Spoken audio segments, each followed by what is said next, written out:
नमस्कार, ANB news देख रहे हैं आप और मैं हूं आपके साथ हितेंद्र। बुलेटिन का आगाज करेंगे। भारत में कोरोना संक्रमण बेकाबू होता हुआ दिखाई दे रहा है। लगातार जिस तरीके से रफ्तार कोरोना की देश भर में बढ़ रही है वो चिंताजनक स्थिति में जाता हुआ दिखाई दे रहा है।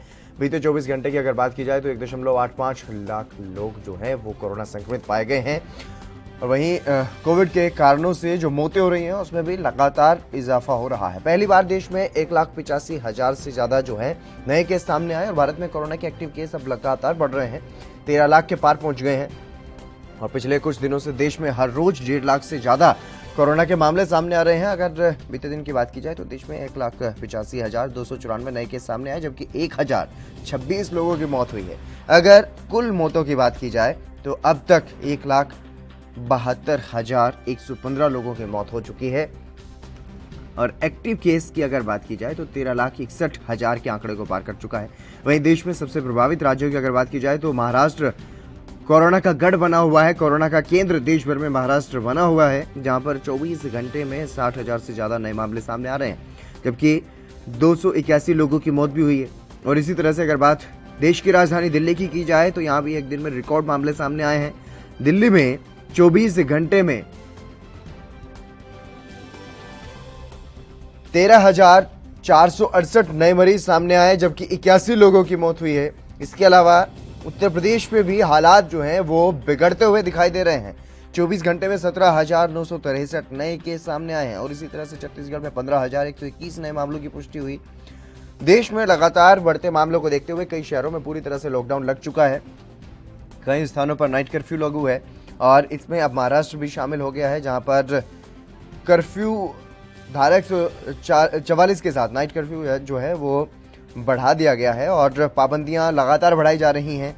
दरअसल पिछले साल कोरोना के मामलों में भारी गिरावट देखने को मिली थी एक बार उछाल के बाद, लेकिन उसके बाद कोरोना नियमों की पालना करना लोगों ने छोड़ दिया था और अब लोगों की इसी अनदेखी का नतीजा है कि देश फिर से लॉकडाउन की तरफ बढ़ता हुआ दिखाई दे रहा है। इन कड़े नियमों में जो एसेंशियल सर्विसेज है वो पूरी तरह से शुरू रहेंगी। जो सार्वजनिक वाहतुक सेवा है वो बंद नहीं किया जाएगा। जो कारखाने जिनके पास मजदूरों को रहने की व्यवस्था है वो चालू रहेंगे। कंस्ट्रक्शन साइट भी चालू रखने का ऐलान किया गया है, लेकिन कहीं ना कहीं अनावश्यक तरीके से लोगों को फिरने से रोकने का पूरा इंतजाम किया गया है। 15 दिन तक ये सारे नियम जो लगभग लॉकडाउन के बराबर हैं ये लागू रहेंगे और इस 15 दिन के भीतर हमें लगता है कि कोविड नियंत्रित करने में हमें सफलता मिलेगी। लेकिन इन 15 दिनों में जो गरीब आदमी परेशान होगा उसके लिए भी सरकार ने कुछ मदद के ऐलान किए हैं। 7 करोड़ जनता को 5 किलो राशन मुफ्त देने का ऐलान किया गया। जो कंस्ट्रक्शन वर्कर हैं लगभग 25 लाख हमारे यहाँ रजिस्टर्ड है, उन्हें 1,500 रुपये उनके अकाउंट में डाला जाएगा।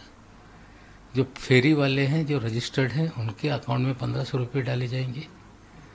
जो रिक्शा चालक हैं उनके अकाउंट में 1,500 रुपये डाले जाएंगे और एक बड़ा वर्ग है जो निराधार योजना का लाभ जिन्हें सरकार हर माह देती है उनके अकाउंट्स में एडवांस में पेमेंट डाला जाएगा। लगभग राजीव तिवारी हमारे संवाददाता हमारे साथ जुड़ गए हैं दिल्ली से अधिक जानकारी के साथ। राजीव, क्या कुछ पूरी जानकारी है, किस तरीके की स्थिति फिलहाल राजधानी दिल्ली में देखने को मिल रही? देखिए विपिन भाई, जिस तरीके से लगातार जो स्थिति कोरोना की बिगड़ती नजर आ रही है वहीं राज्य सरकारों के अंदर भी कहीं ना कहीं दिक्कतें महसूस हो रही है। मगर बात करें दिल्ली की तो दिल्ली के अंदर भी पिछले 24 घंटे के अंदर 11,400 से ज्यादा के आंकड़े सामने आ चुके हैं और 81 लोगों की मौत हो चुकी है। तो कहीं ना कहीं स्थिति बिगड़ती हुई नजर आ रही है। मगर जिस तरीके से राज्य सरकार बिल्कुल यानी कि आम आदमी पार्टी की तरफ से जो खुद अरविंद केजरीवाल जी है उन्होंने स्पष्ट कर दिया है कि वैक्सीन जो उनके पास खत्म होती नजर आ रही है और वैक्सीन को लेकर अब राजनीति शुरू हो चुकी है, क्योंकि वैक्सीन जिस तरीके से कहा गया है कि वैक्सीन दिल्ली के अंदर कुछ दिनों की ही रह गई है। मगर जिस तरीके से भाजपा की माने तो भाजपा के नेता बड़े जो नेता हैं यानी कि जयप्रकाश जी, उन्होंने भी स्पष्ट किया कि वैक्सीन खत्म नहीं हुई है, क्योंकि कल ही उन्होंने वैक्सीन की जो दूसरी डोज थी वो भी लगवाई है और कहीं ना कहीं यही स्पष्ट किया कि आम आदमी पार्टी जो है वो जानबूझकर इस तरीके की राजनीति कर रही है। मगर इस वक्त राजनीति करने का समय नहीं है, क्योंकि जनता तक वैक्सीन का टीकाकरण जो है वो पहुंचाने की जरूरत है। मगर जिस तरीके से लगातार कहीं ना कहीं इसमें राजनीति जरूर देखने को मिल रही है। मगर जिस तरीके से बात करें कोरोना वैक्सीन की, तो वैक्सीन बिल्कुल उपलब्ध है। लगातार केंद्र सरकार भी कह रही है कि वैक्सीन हम जिस भी राज्य में कमी होगी वहां तक वैक्सीन पहुंचाएंगे, और वैक्सीन को लेकर लगातार जनता को जागरूक भी किया जा रहा है कि जिनके अंदर भ्रम बैठा हुआ है या फिर क्या है भ्रम बना हुआ है कि वैक्सीन से दिक्कतें आ रही है, मगर वैक्सीन से कोई दिक्कतें नहीं आ रही है। लगातार वैक्सीन की प्रक्रिया बढ़ाई जा रही है, जनता तक वैक्सीन पहुंचाई जा रही है। मगर अभी तक 45 साल से जो ऊपर के लोगों के लिए वैक्सीन पहुंचाई गई है, मगर 45 साल से नीचे के लोगों के लिए भी वैक्सीन उपलब्ध होनी चाहिए। मगर जिस तरीके से लगातार कोशिश की जा रही है, मगर स्थिति बिगड़ती नजर आ रही है, क्योंकि बाजारों के अंदर अभी भी सोशल डिस्टेंसिंग नहीं है। दिल्ली सरकार ने नाइट कर्फ्यू का ऐलान कर दिया गया है, यहाँ तक कि और दिक्कतें दूर करने की कोशिश की जा रही है। स्कूलों को बंद करने की बात की गई है, या सीबीएसई के बोर्ड के एग्जाम है उनको भी रद्द करने के लिए कहा गया है। यहाँ तक कि होटलों के अंदर भी 50% गैदरिंग रखी जा रही है। मगर जिस तरीके से लगातार स्थिति बिगड़ रही है, कहीं ना कहीं जनता की लापरवाही जरूर देखने को मिल रही है, क्योंकि जनता जिस तरीके से सोशल डिस्टेंसिंग बिल्कुल नहीं कर रही है, मास्क तक का यूज नहीं किया जा रहा, तो साथ जाहिर है स्थिति बिगड़ रही है। मगर देखना होगा दिल्ली सरकार और कितने कड़े कदम उठा सकती है इसे कंट्रोल करने के लिए।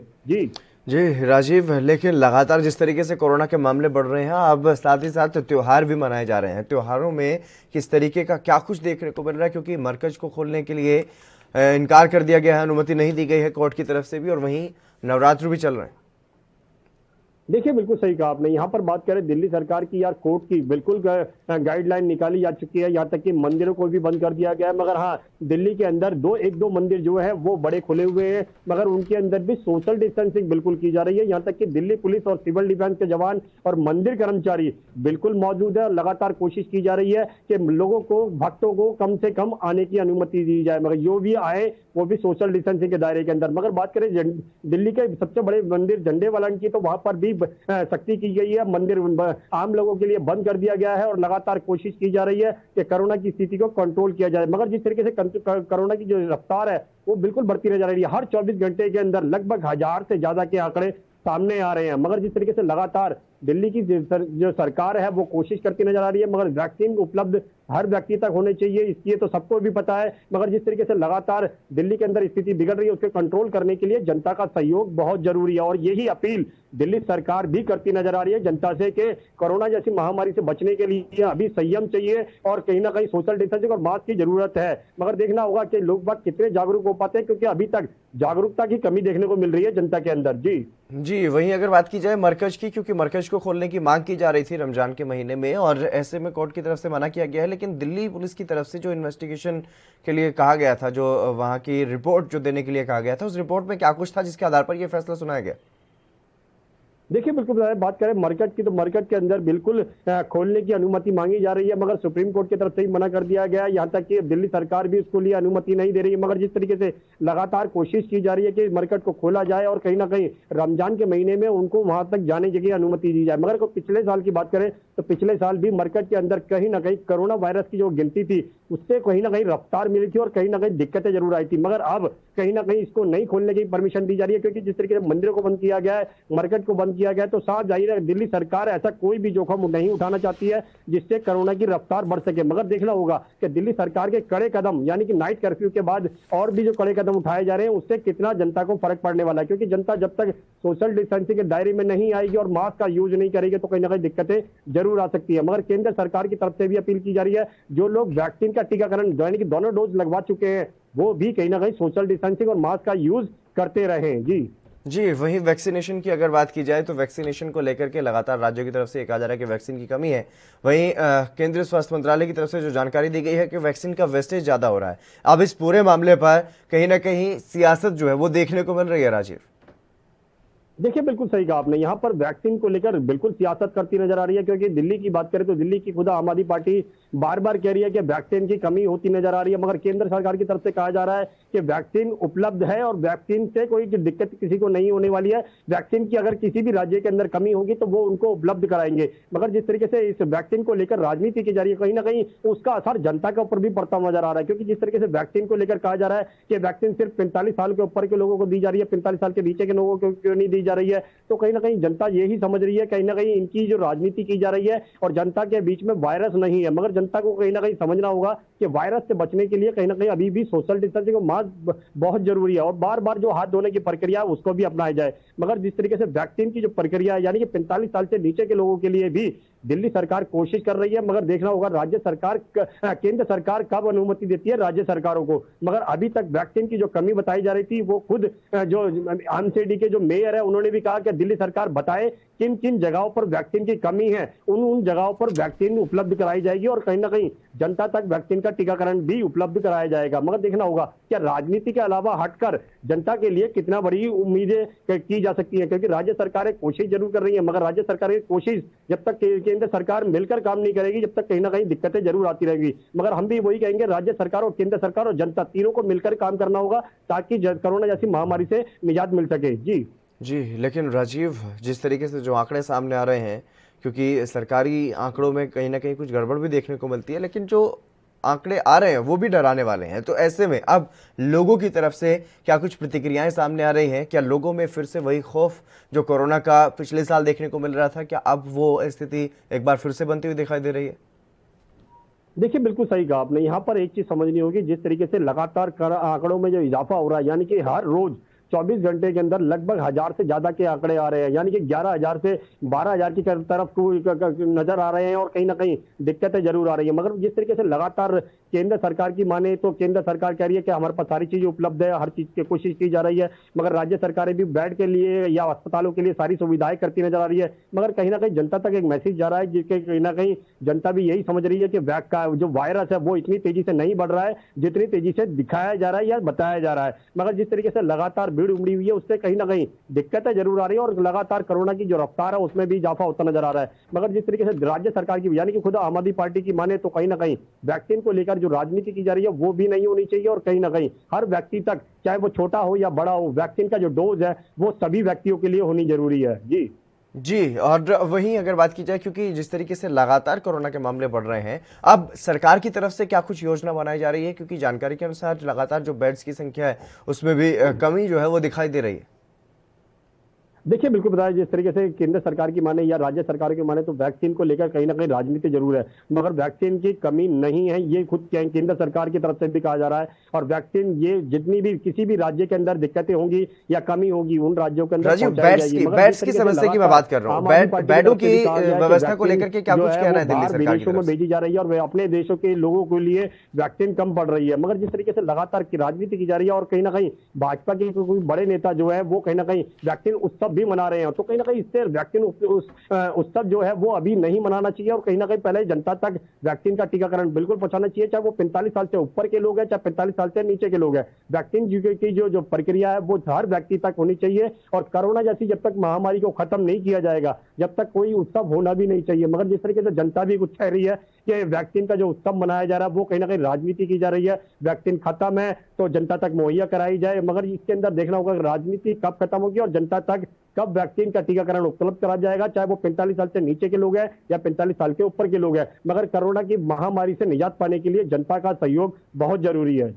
जी राजीव, मेरा सवाल ये था कि बेड्स की क्या कुछ स्थिति है दिल्ली के अस्पतालों में फिलहाल?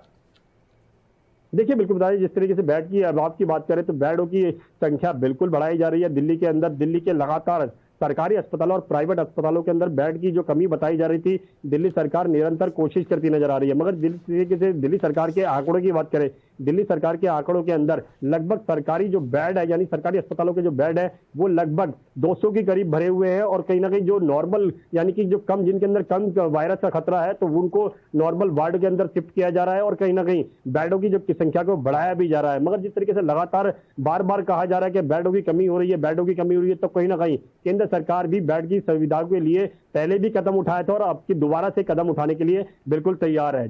जी राजीव, तमाम जानकारी देने के लिए बहुत शुक्रिया आपका। तो लगातार अगर देश भर की बात की जाए तो देश भर में कोरोना के मामलों में बड़ी तेजी से इजाफा हो रहा है और कई राज्यों में स्थिति जो है वो काफ़ी चिंताजनक बनी हुई है, लेकिन कुछ जगहों से इस तरीके के मामले भी सामने आ रहे हैं कि आंकड़े छुपाने की कोशिश जो है वो सरकार की तरफ से की जा रही है या फिर ये बात कही जा रही है कि जो कोरोना के संदिग्ध मरीज हैं उनकी मौत हो रही है। तो इस तरीके से चिंताजनक जो स्थिति है वो बनी हुई है देश भर में अलग अलग जगहों पर। लेकिन जो राजनीतिक कार्यक्रम है, चुनाव जहां पर हैं, वो ज़रूर चल रहे हैं। बाकी चीज़ों पर पाबंदियां लगाने की पूरी कोशिश सरकार की तरफ से की जा रही है, चाहे वो महाराष्ट्र की बात हो या फिर अन्य राज्यों की बात हो, कई जगहों पर नाइट कर्फ्यू धारा 144 लागू की गई है।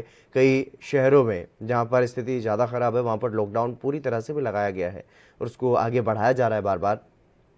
लेकिन उसके बावजूद भी कोरोना का कहर जो है वो थमने का नाम नहीं ले रहा है। बड़ी तेज़ी से कोरोना के मामले बढ़ते हुए नजर आ रहे हैं। कई जगहों पर, कई अस्पतालों में तो इस तरीके के मामले भी सामने आ रहे हैं जहां पर ऑक्सीजन की कमी देखने को मिल रही है और ऑक्सीजन की कमी की वजह से लोगों को अपनी जान गंवानी पड़ रही है।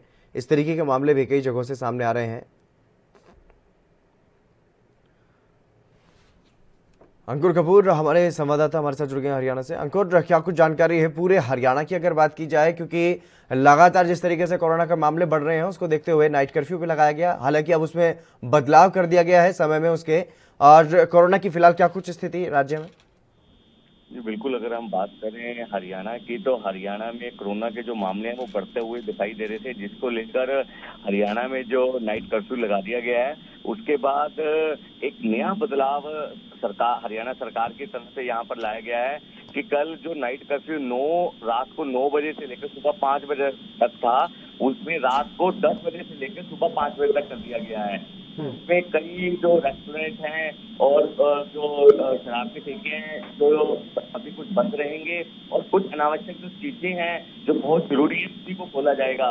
दूसरी तरफ हम अगर बात करें नवरात्रों की तो हरियाणा में अगर बात करें मंदिरों की तो नवरात्रों की शुरुआत हो चुकी है। उसी के चलते जो मंदिरों में अगर हम बात करें तो बहुत कम श्रद्धालु देखने को मिल रहे हैं। बात करें अंबाला के मंदिरों की और आसपास के जो क्षेत्र है उनके मंदिरों की बात करें तो यहाँ भक्त हैं जो काफी ज्यादा उत्साह नहीं दिखा। कोरोना के बढ़ते हुए जो मामले हैं उसके बाद स्वास्थ्य विभाग ने जो नवरात्रों के दौरान अहम गाइडलाइंस भी जारी की हैं, जिसकी जानकारी देते हुए जो हमारी बात अंबाला जो सिविल सर्जन से हुई है तो उन्होंने भी बताया कि कोरोना काल में फिर से जो नवरात्रों का आगमन था वो प्रशासन के लिए चिंताएं लेकर सामने आ रहा है, क्योंकि जिस हिसाब से तेजी के साथ जो संक्रमण बढ़ रहा है उसके बाद लाजमी है कि जो श्रद्धालु नवरात्रों के चलते मंदिरों में पहुंचेंगे, ऐसे में जो लोगों में जो महामारी से बचाव के नियमों का पालन करवाना भी प्रशासन के लिए किसी चुनौती से कम नहीं है। इसी के मद्देनजर जो स्वास्थ्य विभाग ने जो मंदिर में समितियों को अहम निर्देश भी दिए हैं, जिसको लेकर सिविल सर्जन ने बताया कि अगर कोई भी नियमों का उल्लंघन करता पाया गया तो उसके खिलाफ कार्रवाई भी अमल में लाई जाएगी। उसके बाद अगर हम बात करें तो मंदिरों में जो कोरोना संक्रमण को फैलने रोकने के लिए सोशल डिस्टेंसिंग का विशेष ध्यान रखा गया है। मंदिर में जारी की गई है कि विभिन्न हिदायतों की जानकारी देते हुए जो मंदिर के पुजारी हैं हमारी उनसे भी बात हुई है, उन्होंने भी बात की है कि मंदिर में सरकार की सभी गाइडलाइंस की पालना की जा रही है। बिना मास्क और बिना स्क्रीनिंग की किसी को भी अंदर आने की इजाजत नहीं है। और अगर हम बात करें वहाँ श्रद्धालु जो पहुंचे थे तो उनका भी यही कहना था कि कोरोना काल से बचने के लिए सभी मास्क, सैनिटाइजिंग और सोशल डिस्टेंसिंग के साथ हम माता रानी के दर्शन करेंगे। और इसी को लेकर जो आगे की बात करें तो मंदिर हैं उसके लिए भी अलग से गाइडलाइंस जो हरियाणा सरकार ने जारी की है। और धीरे धीरे करके अगर हम बात करें तो हरियाणा सरकार की तो टीकाकरण का अभियान भी सही तरीके से चल रहा है कि लोग काफी जागरूक दिखाई दे रहे हैं जो टीका लगवा रहे हैं वैक्सीन का। जी, क्योंकि जिस तरीके से समय में बदलाव किया गया नाइट कर्फ्यू को लेकर के, वो जो जानकारी सामने आ रही है कांग्रेस विधायक आफ्ताब अहमद की मांग पर किया गया है रमजान के समय को लेकर के। रमजान में जाने वाले लोगों को किस तरीके की परेशानियों का सामना करना पड़ा और क्या कुछ उनको अब राहत जो है वो मिली?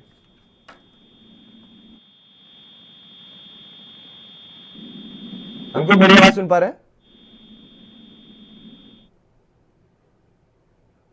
चलिए, बहुत शुक्रिया हमारे साथ जुड़ने के लिए, तमाम जानकारी देने के लिए। लेकिन लगातार जिस तरीके से कोरोना के मामलों में इजाफा हो रहा है उसी के मद्देनजर अब हरियाणा में जो नाइट कर्फ्यू लगाया गया था, हालांकि कांग्रेस विधायक की तरफ से ये मांग की गई कि जिस तरीके से रमज़ान अब शुरू हो गया है और रमज़ान में लोगों को धार्मिक कार्य करने के लिए समय जो है उसकी ज़्यादा ज़रूरत पड़ेगी, तो इसलिए रात 9 बजे की बजाय 10:30 बजे से लोग जो नाइट कर्फ्यू है वो शुरू किया जाए। लेकिन सरकार ने कुछ राहत ज़रूर दी है, हालांकि 10:30 की बजाय 10 बजे तक की ही राहत जो है वो दी गई है। लेकिन लगातार जिस तरीके से कोरोना के मामले बढ़ रहे हैं वो चिंताजनक स्थिति अब देश के सामने है। देश भर में कोरोना के मामलों में बड़ी तेजी से उछाल जो है वो होता हुआ दिखाई दे रहा है और अब इसी वजह से जो सरकारें हैं वो अपने स्तर पर बड़े फैसले ले रही हैं।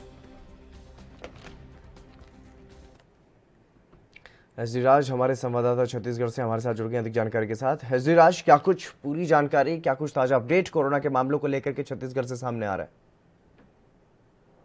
मैं आपको बताना चाहूंगा छत्तीसगढ़ की हालत इस तरह से कोरोना ने बहुत ही गंदे तरीके से पैर पसारा हुआ है छत्तीसगढ़ का हालत बहुत ही नाजुक किया हुआ है। महाराष्ट्र के बाद देखा जाए तो दूसरी जगह देखा जाए तो छत्तीसगढ़ के नाम तो आगे लाया जा रहा है, लेकिन शासन प्रशासन कहीं पीछे नहीं हट रही है, क्या ना ही ठहर रही है। इसके लिए जी तोड़ मेहनत जरूर कर रही है और इसको कोरोना को हार गिराने के लिए पूरी कोशिश कर रही है। लेकिन मैं आपको ये बताना चाहूंगा कि कोरोना के आंकड़े दिनों दिन जिस तरीके से बढ़ रही है वो कहीं ना कहीं शासन का भी कमर तोड़ने के सक्षम हो रही है। लेकिन मैं आपको ये भी बताना चाहूंगा कि कोरोना का आंकड़ा बढ़ने का कुछ सूत्रों से ये भी जानकारी आ रही है कि एक ही आदमी कोरोना का अपना जांच बार बार करवाया जा रहा है, 3 से 4 बार जांच भी कराया जा रहा है कि कहीं मेरे को कोरोना नेगेटिव ना हो गया हो। इस चलते आंकड़े की बढ़ने की भी सामने आ रही है कि हो सकता है कि ये कोरोना का बार बार जांच कराने की वजह से कोरोना के आंकड़े भी बढ़ रही है, ऐसा भी कहा जा रहा है कुछ लोगों शासन द्वारा सूत्रों से जो जानकारी आ रही है। लेकिन मैं आपको बताना चाहूंगा कि छत्तीसगढ़ के मुख्यमंत्री भूपेश बघेल जी है, इतनी अच्छे तरीके से यहाँ पे व्यवस्था प्रबंध किया गया हुआ है कि जिस तरीके से देखा जाए तो यहाँ पे पूरी तरह से वैक्सीन किया जा रहा है, हर किसी को वैक्सीन हो रहा है, अच्छे से वैक्सीन हो रहा है। और जैसे कि आपको मैं बता दूं, राजधानी रायपुर को पूरी तरह से 9 तारीख से लॉकडाउन किया गया है और वो अंदरूनी क्षेत्रों में बिलासपुर में भी लॉकडाउन किया गया है और बस्तर में अभी लॉकडाउन का व्यवस्था बोला गया है। 15 तारीख से लेकर 22 तारीख तक बस्तर को भी पूरी तरह से लॉकडाउन कर दिया गया है। जिस तरीके से देखा जाए तो पूरी तरह से देखा जाए तो लॉकडाउन की व्यवस्था चारों तरफ से हो रहा है। लेकिन मैं आपको ये भी बताना चाहूंगा कि छत्तीसगढ़ के छोर जैसे कि बस्तर का एक छोर है, वहां पर पूरे चारों तरफ से आंध्र प्रदेश, तेलंगाना, उड़ीसा और महाराष्ट्र, ये सभी चारों तरफ का बॉर्डर लगता है। यहाँ पे होता यह है कि छत्तीसगढ़ से अधिकतर पलायन करके यहाँ के मजदूर वहां पे जाते हैं काम करने के लिए। और जब ऐसी कोई घटना आती है, कोरोना जैसी महामारी जैसी घटना कोई आती है, इससे पहले भी जब आएगी तो ये वापस आना चालू कर रहे थे। अब जिस तरीके से मैं आपको बताना चाहूंगा कि इस क्षेत्रों में जो काम करने गए हुए थे यहाँ के लोग, वो वापस आना चालू कर दिए हैं, वापस आ रहे हैं। वापस आने के बाद हर बॉर्डर में हर जगह पे यहाँ पे क्वारंटाइन सेंटर लगाया गया है। क्वारंटाइन सेंटर में 7 दिन के लिए इनका रहने का व्यवस्था किया गया है, चेकअप कराएंगे और उस दिन 7 दिन तक वहाँ पे रहना होगा। उसके बाद इनको अपने घर अपने जिले में वापस आना पड़ेगा। लेकिन मैं आपको बताना चाहूंगा कि ये भी कई मुश्किल और परेशानी की घड़ी है, क्योंकि हर किसी को रोकना होता यह है कि बस्तर एक नक्सली क्षेत्र में माना जाता है और अंदरूनी क्षेत्र फॉरेस्ट एरिया बहुत ज्यादा है। होता यह है कि इस बस्तर में अंदरूनी क्षेत्रों से भी, पदगढ़ी रास्तों से भी मजदूर वापस आ रहे हैं। तो हो सकता है कि कहीं ना कहीं सामना तो शासन को करना पड़ेगा। देखना यह है कि शासन किस तरीके से इन परेशानियों को सामना करता है। जी, कोरोना के बढ़ते मामलों से निपटने के लिए जांच जो है वो सबसे महत्वपूर्ण एक पहलू है। तो जांच बढ़ाने के लिए क्या कुछ किया जा रहा है छत्तीसगढ़ की सरकार की तरफ से? जी, मैं आपको बताना चाहूंगा जांच जिस तरीके से होना चाहिए, तो जांच के लिए यहाँ पे अभी जो जानकारी आ रही है, जो डॉक्टर यहाँ पे सीएम भूपेश बघेल जी ने ये कहा, ऐलान किया है कि जो एमबीबीएस के छात्र हैं उनको भी यहाँ पे जांच के लिए किया जाएगा। ऐसा कुछ जानकारी अंदरूनी सूत्रों से जानकारी आ रही है। उन लोग को भी जांच के लिए अंदर भेजा जाएगा और गाँव में जो जी बिल्कुल एसडी राज, बिल्कुल तमाम जानकारी देने के लिए बहुत शुक्रिया आपका। चलिए इसी बीच रुक करेंगे इस वक्त की बड़ी खबर की ओर। इस वक्त की बड़ी खबर सामने आ रही है, उत्तर प्रदेश से अखिलेश यादव कोरोना संक्रमित पाए गए हैं। ये बड़ी खबर आपको बता रहे हैं। ट्वीट करके पूर्व सीएम ने जानकारी दी है। उत्तर प्रदेश के पूर्व मुख्यमंत्री अखिलेश यादव लगातार लोगों के बीच जा रहे थे, जनसंपर्क कर रहे थे, कुंभ में भी गए थे, उत्तराखंड के दौरे पर भी गए थे और अब कोरोना संक्रमित पाए जाने की इन्होंने जानकारी दी है। घर पर ही इलाज शुरू हो गया। अखिलेश यादव ने इस बारे में जानकारी दी है, लेकिन इनके साथ सैकड़ों लोग, हजारों लोग इनके संपर्क में आए हैं पिछले कुछ दिनों में। अखिलेश यादव कोरोना संक्रमित पाए गए हैं और कई बार इस तरीके से जो कार्यक्रम इन्होंने किए हैं उसमें साफ तौर पर देखा गया है कोरोना नियमों की धज्जियां उड़ाई गई और अब कोरोना संक्रमित अखिलेश यादव पाए गए हैं। इनके संपर्क में जितने लोग आए हैं उनसे जांच की अपील की गई है अखिलेश यादव की तरफ से, लेकिन अब तक कोरोना नियमों का ध्यान नहीं रखा। इसी का ये खामियाजा भुगतना पड़ रहा है। यही वजह है कि अखिलेश यादव कोरोना संक्रमित पाए गए हैं। इस तरीके से कई जो नेता है जो जनता के बीच जा रहे हैं, चाहे वो उत्तराखंड के मुख्यमंत्री हों, पूर्व मुख्यमंत्री हों और अब उत्तर प्रदेश के पूर्व मुख्यमंत्री हों, ऐसे तमाम नेता जो हैं वो कोरोना संक्रमित पाए जा रहे हैं। ये अपने आप में एक संदेश है जनता को कि इस तरीके से जो राजनीतिक कार्यक्रम होते हैं उनमें शिरकत करना कम किया जाए, भीड़ भाड़ वाले इलाकों में ना जाया जाए। बार बार ये अपील की जा रही है लोगों से, लेकिन उसके बावजूद भी क्योंकि नेता हैं, जनता से नेता बनते हैं, और जनता के बीच में जाना होता है, तो ऐसे में नेताओं को जरूरत होती है लोगों की, तो लोग वहां पर जाते हैं। और जब ऐसे में अगर नेता कोरोना संक्रमित पाए जा रहे हैं, तो ये जनता के लिए अपने आप में एक संदेश है कि ऐसे राजनीतिक कार्यक्रमों में शिरकत ना की जाए। लेकिन ये बड़ी खबर, अखिलेश यादव कोरोना संक्रमित पाए गए हैं और अब इनका घर पर ही इलाज चल रहा है। इस बारे में खुद ही जानकारी दी है अखिलेश यादव ने, और अखिलेश यादव ने ये अपील भी की है कि जितने भी लोग पिछले कुछ दिनों में उनके संपर्क में आए हैं, वो अपनी जांच करवा लें। उत्तर प्रदेश में लगातार कोरोना का कहर बढ़ता हुआ दिखाई दे रहा है। लगातार मामलों में तेजी से उछाल जो है वो यूपी में अब देखने को मिल रहा है, और कोरोना की चपेट में पूर्व मुख्यमंत्री अखिलेश यादव भी आ गए हैं। अखिलेश यादव का वो ट्वीट भी याद आता है जब उन्होंने वैक्सीन पर सवाल उठाए थे, और अखिलेश यादव अब खुद कोरोना संक्रमित पाए गए। ट्वीट करके पूर्व सीएम अखिलेश यादव ने इस बारे में जानकारी दी है। ये बड़ी खबर आपको बता रहे हैं। उत्तर प्रदेश के पूर्व मुख्यमंत्री हैं अखिलेश यादव, समाजवादी पार्टी के प्रमुख हैं और लगातार जनसंपर्क कर रहे थे। यूपी की योगी सरकार और केंद्र की मोदी सरकार को घेरने की कोशिशों में भी लगातार बयानबाजी कर रहे थे, बड़े बयान दे रहे थे और जनता के बीच जा रहे थे। आज भी बड़े कार्यक्रमों में शिरकत करने वाले थे, लेकिन अब खुद ही उन्होंने इस बारे में जानकारी दी है कि वो कोरोना से संक्रमित पाए गए हैं। ये बड़ी खबर आपको बता रहे हैं। अखिलेश यादव ने खुद इस बारे में जानकारी दी है, और जो संपर्क में आए हैं लोग, क्योंकि पिछले कुछ दिनों से जनसंपर्क अभियान में जुटे हुए थे, लोगों के बीच जा रहे थे, अलग अलग जगहों पर जा रहे थे अखिलेश यादव, और अब ऐसे में एक बड़ा जन समूह जो अखिलेश यादव के संपर्क में आया होगा, उनसे अपील उन्होंने की है।